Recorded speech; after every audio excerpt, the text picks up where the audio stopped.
Auto డ్రైవర్ల సమస్యలను వెంటనే పరిష్కరించాలని బీఆర్టీయూ అనుబంధ సంస్థ Telangana auto Motors drivers trade union నేతలు డిమాండ్ చేశారు. ఈ నెల 25న అసెంబ్లీ ముట్టడిస్తామని పిలుపునిచ్చారు. ఆటో డ్రైవర్లకు ఇస్తానన్న 12,000 రూపాయల పథకాన్ని వెంటనే అమలు చేయాలన్నారు. రవాణా రంగ సంక్షేమ బోర్డు వెంటనే ఏర్పాటు చేయాలని, చట్ట విరుద్ధంగా తిరుగుతున్న Ola, Uber, Rapido, two wheeler వాహనాలను రద్దు చేయాలని కోరారు.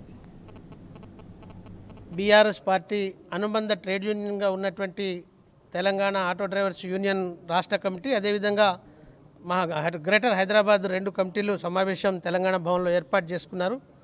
ఆటో డ్రైవర్లు అందరూ కూడా అన్ని జిల్లాల నుంచి వచ్చినటువంటి కమిటీలన్నీ కూడా కాంగ్రెస్ ప్రభుత్వము మాకు ఎన్నికల కంటే ముందు ఇచ్చినటువంటి హామీ మాకు మోసం చేసింది.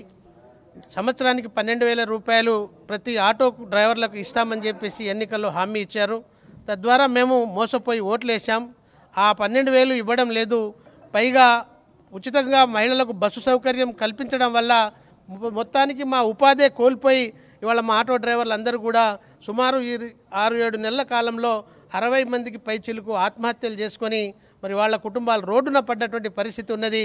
అందుకని కాంగ్రెస్ ప్రభుత్వం, ముఖ్యమంత్రి రేవంత్ రెడ్డి గారు మేనిఫెస్టో పెట్టినటువంటి ఆ 12,000 హామీని అమలు చేయాలి. ఆటో డ్రైవర్లు, వ్యాన్ డ్రైవర్లు ఒత్తిడి మేరకు తమ సమస్యలు పరిష్కారం చేయాలని చెప్పేసి ప్రభుత్వం మీద ఒత్తిడి తీసుకురావడానికి రాష్ట్ర కమిటీ సమావేశం ఏర్పాటు చేసుకోవడం జరిగింది. ఆ రాష్ట్ర కమిటీ సమావేశంలో ఈ నెల 25న చలో అసెంబ్లీ కార్యక్రమానికి పిలుపునివ్వడం జరిగింది. దీనికి సంపూర్ణ మద్దతు బీఆర్టీయూ తరఫున మేము ఇస్తున్నాం. ఈరోజు ఆటో డ్రైవర్లు ఈ గత 7 నెలల నుంచి ఏ విధంగా హింసపడుతున్నారో వాళ్ళ సమస్యలని చెప్తుంటే వాళ్ళ సమస్యలు వర్ణనాతీతం.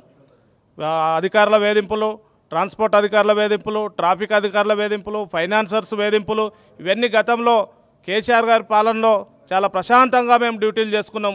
ఒకవైపు నుంచి ఉపాధి పోయింది, రోడ్డున పడ్డము, ఇలాంటి సమస్యలన్నీ వస్తున్నాయని చెప్పేసి వాళ్ళు కాంగ్రెస్ ప్రభుత్వం మేనిఫెస్టోలో ఇచ్చిన హామీలు నెరవేర్చాలన్నటువంటి ఏకైక లక్ష్యంతో చలో అసెంబ్లీ కార్యక్రమానికి పూనుకోవడం జరిగింది. ఈ చలో అసెంబ్లీ కార్యక్రమాన్ని విజయవంతం తప్పకుండా చేస్తాం. మేము సంపూర్ణ మద్దతు ఇచ్చి వారి సమస్యలు పరిష్కరించి కార్మికుల యొక్క శ్రేయస్సు కోసం మేము సంపూర్ణ సహకారం అందిస్తున్నాం.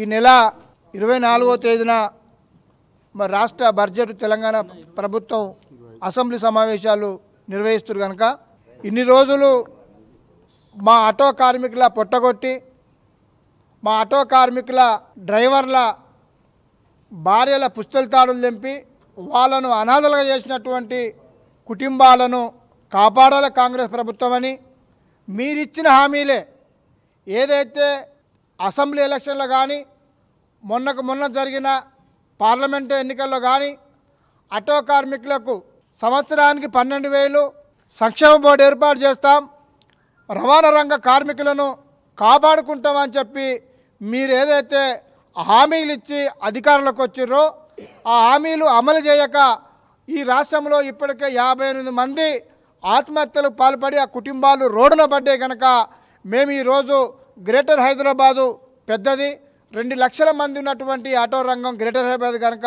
ఇలా గ్రేటర్ హైదరాబాదు సమీక్ష సమావేశం నిర్వహించుకొని మేము ఒక నిర్ణయానికి వచ్చినాం. కాబట్టి ఈ నెల 25వ తారీఖున చలో అసెంబ్లీ ముట్టడి కార్యక్రమాన్ని నిర్వహిస్తున్నాం. మా సమస్యలు పరిష్కరించకుండా ఈ అసెంబ్లీ సెక్షన్లో మా సమస్యలు బడ్జెట్లో పెట్టకపోతే మేము అసెంబ్లీని ముట్టడి చేస్తామని చెప్పి ఈ సందర్భంగా మేము ప్రభుత్వాన్ని హెచ్చరిస్తున్నాం. మేము తెలంగాణ ఆటో యూనియన్ బీఆర్టీయూ యూనియన్గా రాష్ట్ర కమిటీగానే పిలిపిస్తున్నాం.